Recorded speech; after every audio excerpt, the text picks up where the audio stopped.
Que é o tempo? Um mistério, inessencial e onipotente. Uma condição do mundo dos fenômenos, um movimento, ligado e mesclado à existência dos corpos no espaço e a seu movimento. Mas deixaria de haver tempo se não houvesse movimento? Não haveria movimento sem o tempo? Perguntas. O tempo é uma função do espaço ou vice-versa? Ou são ambos idênticos? Perguntas demais. O tempo é ativo, tem caráter verbal, presentifica. Mas presentifica o quê? Transformação. O agora não é o então. O aqui é diferente do ali, pois entre ambos se intercala o movimento. Mas, visto ser circular e fechar-se sobre si mesmo o movimento pelo qual se mede o tempo, trata-se de um movimento de uma transformação que quase se poderiam designar repouso e imobilidade. Pois o então repete-se constantemente no agora, e o ali repete-se no aqui. Como, por outro lado, nem sequer os mais desesperados esforços podem fazer imaginar um tempo finito ou um espaço limitado. Tomou-se a decisão de pensar o tempo e o espaço como eternos e infinitos. Evidentemente, na esperança de obter dessa forma um resultado, se não perfeito, ao menos melhor. Ora, estabelecer o postulado do eterno e do infinito não significa, porventura, o aniquilamento lógico e matemático de tudo quanto é limitado e infinito, ou sua redução aproximada a zero? É possível uma sucessão no eterno ou uma justa posição no infinito? São compatíveis com o eterno e o infinito conceitos como distância, movimento, transformação ou a mera existência de corpos limitados no universo? Perguntas, mas há que fazê-las. Oi gente, tudo bem? Meu nome é Alexandre e hoje a gente vai conversar sobre A Montanha Mágica, do Thomas Mann. Bom, esse aqui é um dos maiores clássicos da literatura alemã. É um livro que eu sempre quis muito ler. Eu tinha ele na minha estante por bastante tempo já. Eu tava dando assim uma enrolada antes de começar a ler ele. E quando eu comecei, eu me deparei com um livro que eu gostei bastante, mas que tinha uma leitura um pouco cansativa, tinha umas conversas assim que às vezes demoravam um pouco para avançar no livro. E eu acabei então dando um tempo e eu retomei a leitura dele nas últimas férias. E daí eu dei um gás assim nela. Mas no fim eu vou explicar um pouco mais sobre a escrita dele e tal, e como que isso influenciou na minha leitura. Mas primeiro vamos falar um pouco sobre o Thomas Mann, então. O Thomas Mann ele nasceu em 1875 em Lübeck, na Alemanha. Ele é filho de uma família bastante prodígio, na verdade. Os irmãos dele também são escritores famosos na Alemanha, mas o Thomas Mann acabou sendo o mais famoso deles. A mãe dele, inclusive, se chama Júlia da Silva, sim, ela é brasileira, ela nasceu em Paraty no século XVIII, se eu não me engano. E ela era filha de um plantador de cana-de-açúcar, que ficava ali no Rio de Janeiro, São Paulo e tal, e por isso que ela acabou nascendo aqui. Ela voltou para a Alemanha, então, quando ela tinha, se não me engano, 7 anos, viveu lá e então teve o filho dela lá. O Thomas Mann, ele escreveu vários livros de muito sucesso, né? Então ele ganhou o Prêmio Nobel em 1929 pelo livro chamado Os Buddenbrook, que é como se fosse uma alegoria à família dele mesmo. E é um livro muito aclamado pela crítica, mas A Montanha Mágica foi o livro favorito dele, segundo o próprio autor. Mas o livro pelo qual ele ficou mais famoso, segundo a crítica, é o Dr. Fausto, que na verdade é uma releitura do Fausto do Goethe, né? O Fausto do Goethe é um livro alemão bastante clássico também, e Thomas Mann se inspirou não apenas em Goethe, mas como em outros escritores famosos da Alemanha, como Nietzsche e Schopenhauer também. Então na obra dele tem bastante referência a esses autores. O Thomas Mann teve a ideia de escrever esse livro quando ele foi visitar a própria mulher dele, que estava internada em um sanatório para tuberculosos em Davos, na Suíça, que inclusive é a mesma cidade em que se passa o livro. Isso foi em 1912. Então ele começou a escrever um livro que inicialmente era para ser uma história curta, na verdade, só que isso começou a tomar proporções cada vez maiores, e ele finalizou a escrita do livro só em 1924. Ele demorou bastante justamente porque no meio desse tempo teve a Primeira Guerra Mundial. Então ele começou antes da Primeira Guerra e ele terminou de escrever depois da Primeira Guerra, com algumas pausas aí no meio.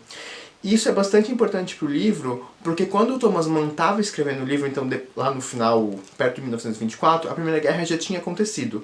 Só que o livro se passa antes da Primeira Guerra Mundial. Na verdade, o livro ele conta a história ali do pré-guerra, né, pré-Primeira Guerra. E isso é curioso porque o narrador, ele sabe que a guerra vai acontecer, mas os personagens ainda não sabem.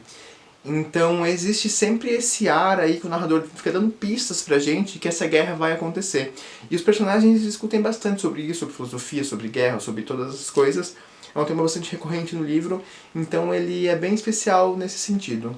O livro então vai contar pra gente a história do Hans Castorp. O Hans Castorp é um engenheiro recém-formado, ele tem ali 22 anos quando começa a história, e ele decide visitar o seu primo, o Joachim, que é um militar, que foi internado nesse sanatório de tuberculosos em Davos, que é um lugar bem alto, porque teoricamente o tratamento para tuberculose naquela época seria você ficar isolado num lugar com ar mais rarefeito, mais frio, e ficar de repouso até a doença passar, né?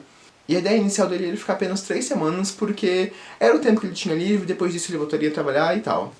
E quando ele chega, inclusive o primo dele fala pra ele assim que a ideia de ficar 3 semanas é uma ideia lá de baixo, né? No caso de quem não está lá em cima, na montanha, lá no sanatório. É uma ideia lá de baixo, porque o tempo lá em cima não se conta em semanas, não se pensa dessa maneira. E ele vai conversar com o médico, então, no sanatório, e o médico fala pra ele que ele nunca conheceu ninguém saudável, né? Porque o Hans Castorp fala assim, vou ficar só 3 semanas porque eu sou saudável. E o médico fala, não, mas eu nunca conheci ninguém saudável. Enfim, ele fica essas 3 semanas ali, ele começa a se sentir meio estranho, se sentir meio febril e tal, e ele decide então passar em consulta com o médico. E o médico fala pra ele que ele acabou pegando tuberculose, o que é bastante óbvio pra gente hoje. Se você tá no meio de várias pessoas com tuberculose, você, de alguma maneira ou outra, vai acabar pegando a doença também. Então ele decide ficar por mais um tempo. A graça desse livro é você descobrir por quanto tempo que o Hans Castorp fica ali na Montanha Mágica. Porque assim, a ideia inicial dele era ficar apenas 3 semanas, mas ele fica muito, muito, muito tempo. E não é tipo assim, ficar 1, 2 semanas a mais do que previsto, não. Ele fica muito tempo a mais, que é bizarro, assim. E você chega no final do livro, onde o autor fala pra gente quanto tempo que ele ficou, e você fica tipo, caralho, tipo, como que isso pode acontecer, sabe? É realmente a grandiosidade desse livro e como que o narrador deixa a gente entretido durante todo esse tempo que o Hans Castorp passou ali em cima. E a rotina dessa galera que tá ali no sanatório é bastante tranquila. Então eles têm refeições bastante fartas. É importante falar também que o pessoal que tá ali é elite europeia, só a nata, assim, porque é um sanatório caro. Inclusive o Hans Castorp, ele é bastante rico, ele perdeu os pais quando tinha 7 anos de idade e os pais dele deixaram uma herança bastante grande pra ele, então ele tem bastante dinheiro. E a rotina desse pessoal ali é realmente ter essas refeições bastante fartas, depois de cada refeição tem uma hora de cochilo, uma sonequinha, eles dão um passeio ali pela cidade, eles fumam um cigarro, eles têm encontros à noite, eles ouvem músicas às vezes, jogam, então não é nada de muito preocupante. E o Hans Castorp começa a perceber que ele gosta dessa vida, na verdade, porque quem que não gostaria, né, de ficar assim, basicamente sem fazer nada, comendo bem, dormindo bem, com bastante tendo conversas, assim, e então ele acaba se afeiçoando dessa vida. E ele conhece outros personagens ali também. Os principais que a obra descreve aqui pra gente seria o Settembrini e o Nafta. O Settembrini e o Nafta acabam virando amigos do Hans Castorp, porque eles são o oposto no outro. O Settembrini, ele é um italiano, que ele é humanista, ele é cheio de razão, ele é um maçom também. Então ele tenta o tempo todo trazer a razão e trazer a ciência para o Hans Castorp. Existe uma simbologia bem interessante no livro, que às vezes o Settembrini vai encontrar o Hans Castorp no quarto dele e o Hans Castorp está no escuro. E o Settembrini então acende a luz para poder começar a conversar com o Hans Castorp. Então essa ideia de realmente você virar assim e tentar dar a ideia da razão para a pessoa. Isso é bastante simbológico no livro. E o Nafta, ele é um judeu que acabou se convertendo ao catolicismo e ele é muito mais então da moral. E esses dois personagens eles ficam o tempo inteiro se debatendo um com o outro no livro, e muitas das conversas que giram em torno da guerra e dessa filosofia e tudo isso acabam vindo desses personagens. Como eu falei, esse livro denota um período pré-guerra, então toda essa tensão europeia está se construindo, mas o narrador já sabe que a guerra vai acontecer, então isso é bastante curioso, né?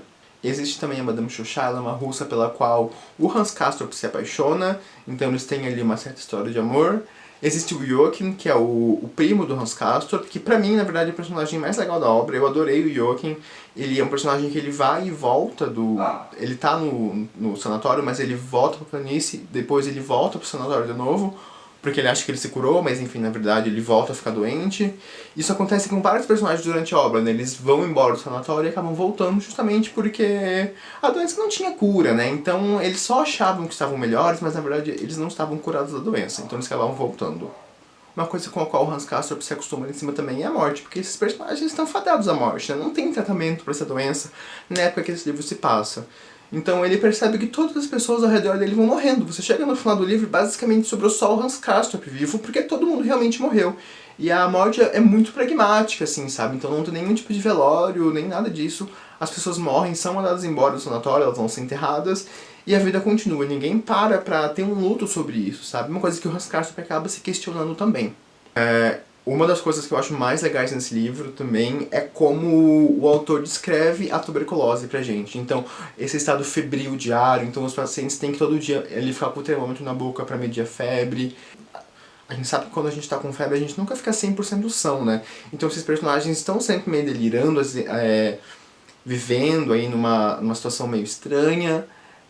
Então ele fala bastante da tosse, dessa fadiga, dessa perda de energia, dessa aparência desses personagens, né, que diz que parece que a morte chegou antes ao corpo. E não sei se vocês já viram alguém com tuberculose, mas realmente a pessoa ela fica bastante fatigada, bastante magra, perde muito peso, os ossos da face ficam aparecendo, então dá uma aparência bastante mórbida mesmo, e o narrador escreve isso muito bem pra gente.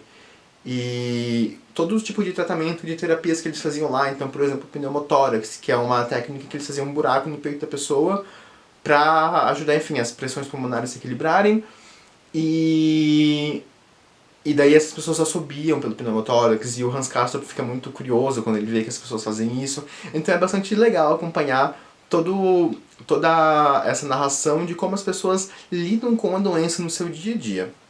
Bom, e o tema principal desse livro, na verdade, é o tempo. O próprio autor chama esse aqui de um romance sobre o tempo, em dois sentidos. No primeiro sentido seria que ele realmente narra uma época, então ele se propõe a narrar a época do pré-guerra muito bem, então é um romance do tempo nesse sentido.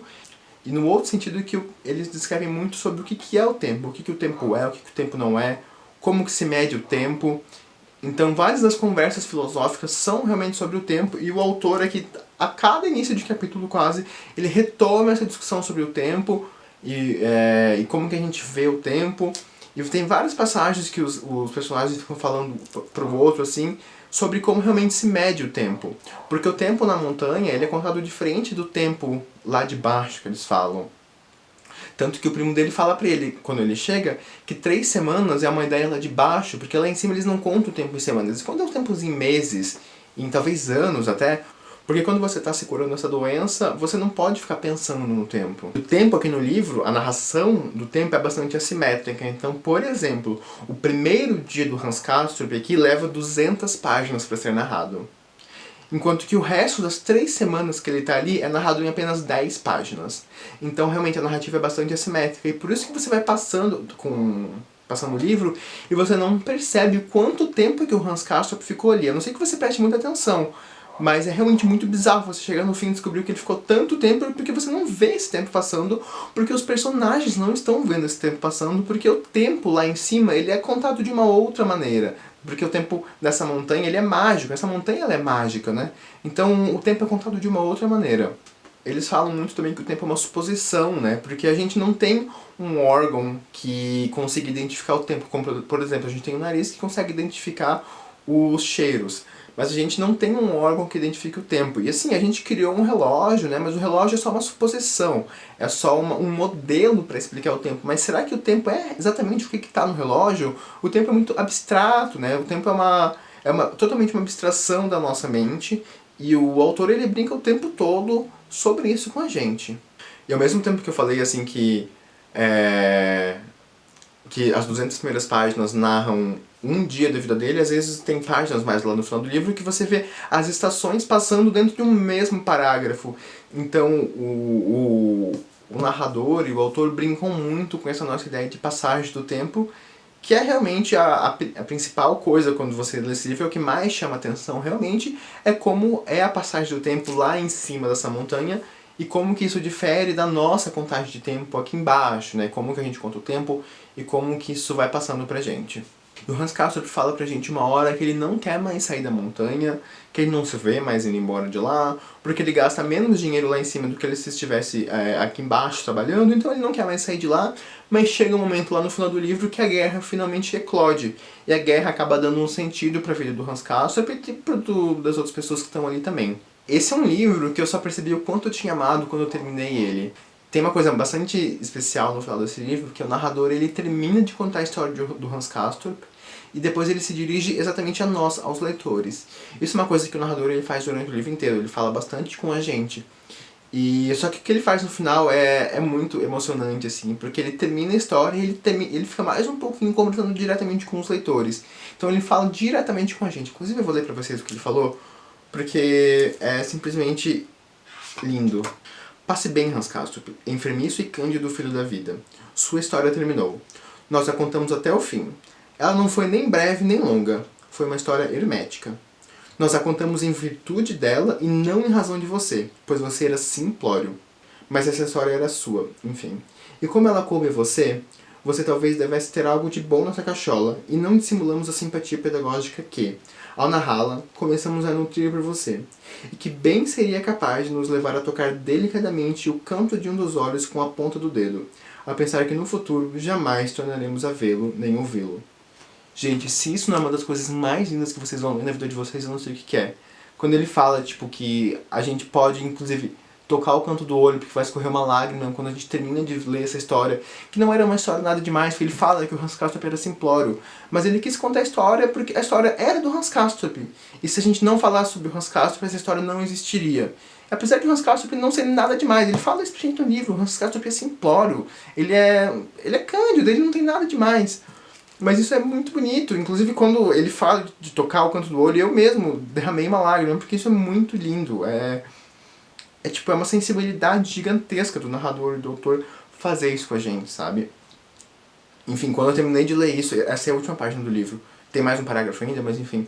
Quando eu terminei de ler isso, tipo, eu fiquei, cara, como esse livro é foda demais, assim, é uma coisa que eu não tinha percebido durante a leitura. Porque a leitura desse livro é bastante complexa, ela não é fácil, existem períodos mais tranquilos, como por exemplo quando ele narra as consultas ao médico, ou quando ele vai narrando o dia a dia ali no sanatório, isso é mais tranquilo.